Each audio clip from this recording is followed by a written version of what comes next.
Thank you all for coming out here tonight for poetry. And as I like to say at the beginning of most readings, I hope I don't suck. I'm going to read mostly poems from the book, which is for sale back there, as we're shamelessly flogging it. But this first poem is a poem about imagining imagining when I was born. And I got the idea of it from reading Autobiography of a Yogi. Remember Autobiography of a Yogi? He says that he can remember lying in his crib and hearing the sounds of the universe come down, and then he could pick out his family's Bengali dialect, but he couldn't make them understand what was wrong, what he wanted, and so it frustrated him, and that's why he was crying.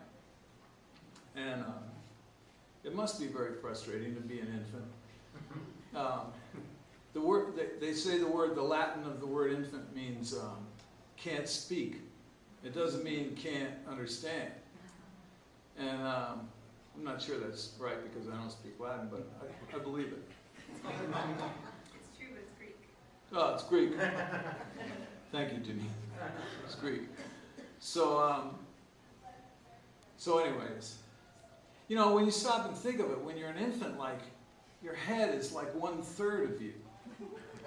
And then you have these little vestigial limbs, you know, that you can't really do anything with yet, and, you know, it must be tough. So this poem is called Nativity. Not to brag or anything.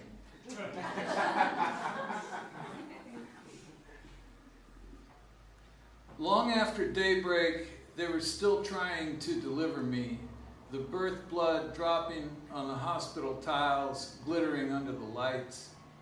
I saw my father's corporal stripes, his tan army shirt that smelled of tobacco. I heard the cold wind no one remembers pouring down out of Canada. My mother wrapped me up in her robe, fragrant with camphor and sweat, hushing my desolate howls. She loved me and she hated me through those early months when I wanted everything she had and all my father wanted, aside from her warm, pale body, was to finish his hitch and get the hell out of the army forever. Each morning, fine grains of salt glinted like ice on the kitchen table, and like the insatiable mammal I was, I fastened on to her chafed, dark nipples. They named me rent money because I didn't pay any. They named me Popsicle, Little Tongue, Gasser. In August, the Japanese surrendered and he mustered out in Wisconsin. We headed east in a 38 Studebaker, its big engine swallowing the miles of America, wheat fields and highway, Chicago and Cleveland, and they named me So Long It's Been Good to Know You.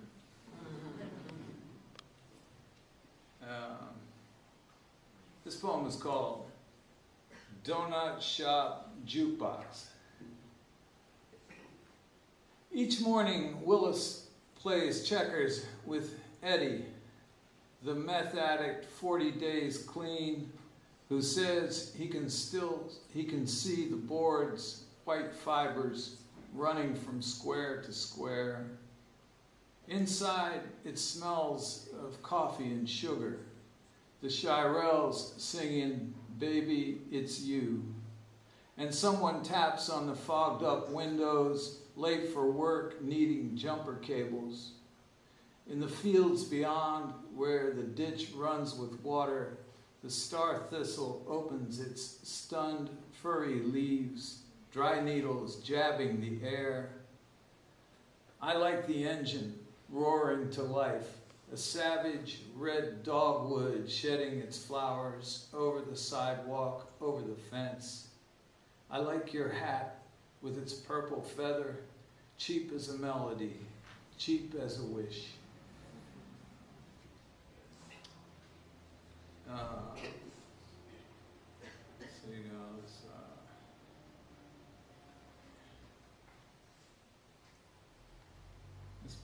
this poem's called Ginsberg. It was the time of the pin oak leaves and the hijacked bus upside down in the ditch. It was the spring of 1970, and Ginsberg ate peaches from a can and stroked each cow on its face before leaving for D.C. on a plane where the ghosts of 4 students hung in the air like tear gas over the huge, angry crowds, where he would sound his guttural "own" across the White House South Lawn after the speeches ended, then tell everybody to pick up their trash. When the sun went down, the trouble started. Chuck Berry was playing a half-empty armory, trying to pay down his tax bill. Someone set fire to a squad car outside, and we roamed the streets, half drunk with the night air and the moon overhead, which we thought we could swallow. Its pale rocks and electric dust, the shadowy lakes on its dark side, though it was daylight in Vietnam, land of rice paddies and ancient poetry, land of the lotus pond, hidden from sight, its presence so hard to know.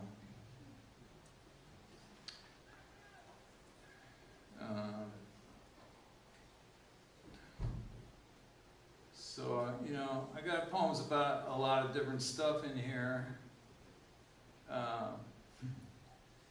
Here's one called, it's a fishing poem called Blowjob Coleslaw.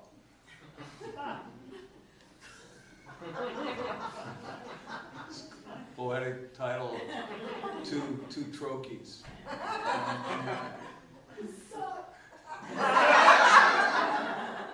That's my family back.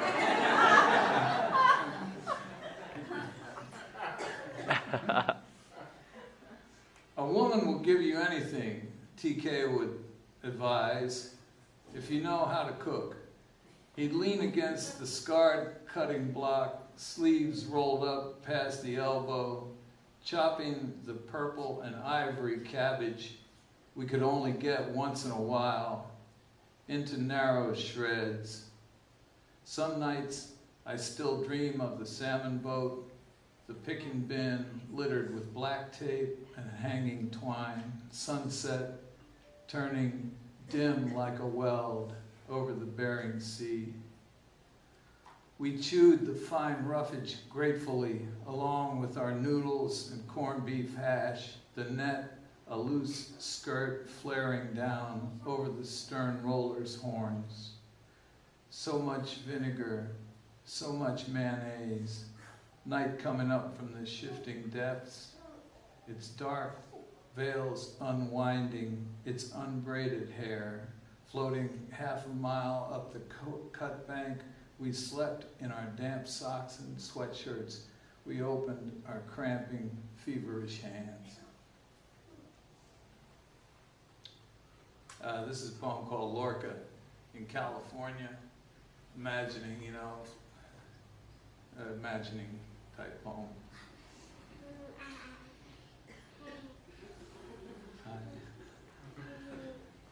Half the time I'm alone at night when the raccoons come down to the yard. Rummage collectors, chewers of pine cones. They sniff the flowers and the possum's carcass, seething with the white mouths of death. I grew tired of the poet dressed in black, like the night of no moon, the curved balconies and colonnades, hothouse Madrid, its old lacquer, I could care less about Dali now, his glass clocks and corpses, his giant mustache, or Bunel's fake lenses and flickering lights, all that bright equipment. I want to stay here forever, in this ramshackle hut with its roses and dog hair, its peach tree blossoms, pollen and dust, the compost fuming out back by the fence. My new lover works on the tuna boats. He comes home smelling of old rope and anchovies, money in both his front pockets, shiny blue scales on his boots.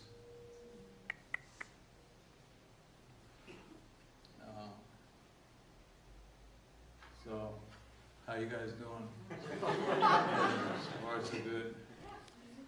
I don't want to go on too long up here. I got a hell of an act coming up after me. My wife, she's a force of nature.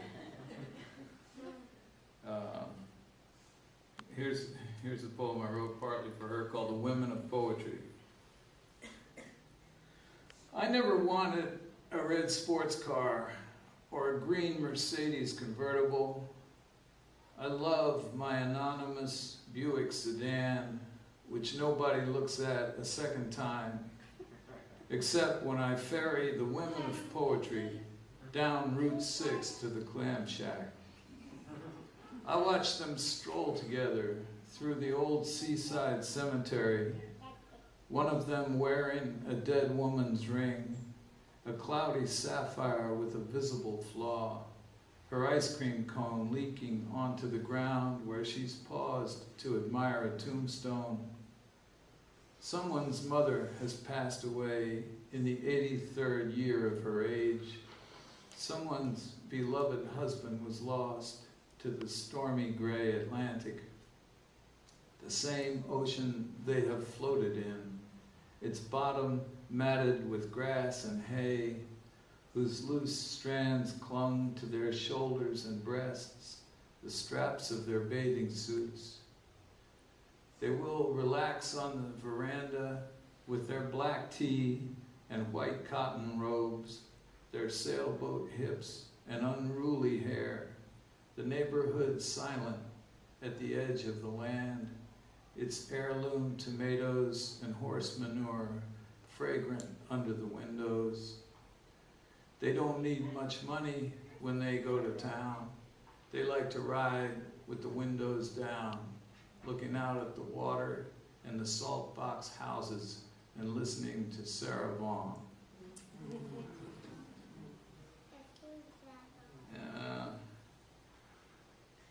Let's see. I'm closing in on it here.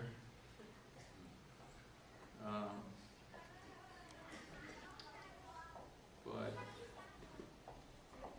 I got one called Grandfather. Grandfather. The TV washes the house in blue light, needling out through the blinds, over the dead tomato plants, over the frozen roses. They want us to take erection pills, though our women have all passed through menopause. They want us to dye the gray from our hair. They want us to go back to high school.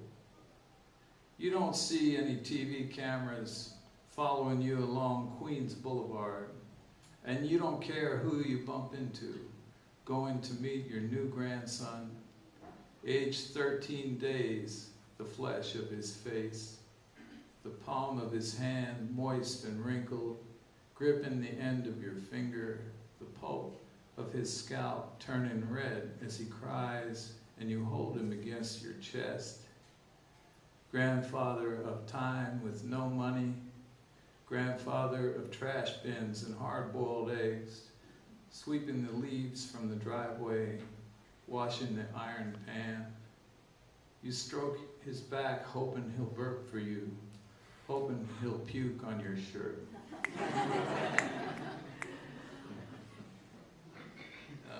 Maybe a couple more. Call it good. This one called late December. It's the day after Christmas, a flat gray morning where the rain has fallen on the crooked streets and no one has stolen our newspaper. Its headline denouncing the young Nigerian, someone's devout, beloved son who tried to blow up a plane. My own son half asleep on the couch in his Levi's and unraveled socks. His brother still out looking for work, and the sound of coughing on the back stairs like the ghost of Edna St. Vincent Millay. Now the horses of North Carolina bend down to drink from their starry pond, having listened all night to the spacecraft, hovering like metal angels over the fields and tobacco barns, their plutonium shutters and platinum fins, their calamitous holy light.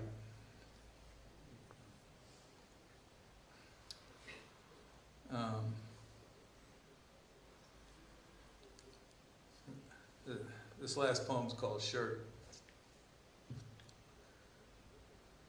The last day of 2008, I woke wearing the same blue shirt I wore driving down through the pines to hear Carlos Santana. The hills a pale brown near Vallejo, where Bill Graham's helicopter crashed in the power lines over the marshland. The shirt hung on a shovel near Big Sur, smelling of almonds and sulfur, where I sat one morning reading Chuang Tzu, trying to understand about the Tao. I wore it to feed Amy's chickens and wrapped its loose arms around my wife, who was smoking outside by the mailbox, having swallowed a fragment of glass in her coffee the advice nurse said was most likely harmless, trusting the colon's pulses to pass it moment by moment. We drove back north through Golden Gate Park, where an alligator once escaped, into the pond just off Lincoln Drive, and where Michael Bloomfield OD'd in his car, near the Hall of Flowers, and the Grateful Dead played for free. We'd like to see them come back again, the way Mickey Rourke showed up at the Academy Awards interview for his role as a broke-down wrestler, walking the two roads of grief and hilarity, the cat's eye ring on his finger, his silver tooth, his rat goatee and wraparound shades, weeping into his water glass, mourning his dead chihuahua. I swear I'd give him the shirt off my back.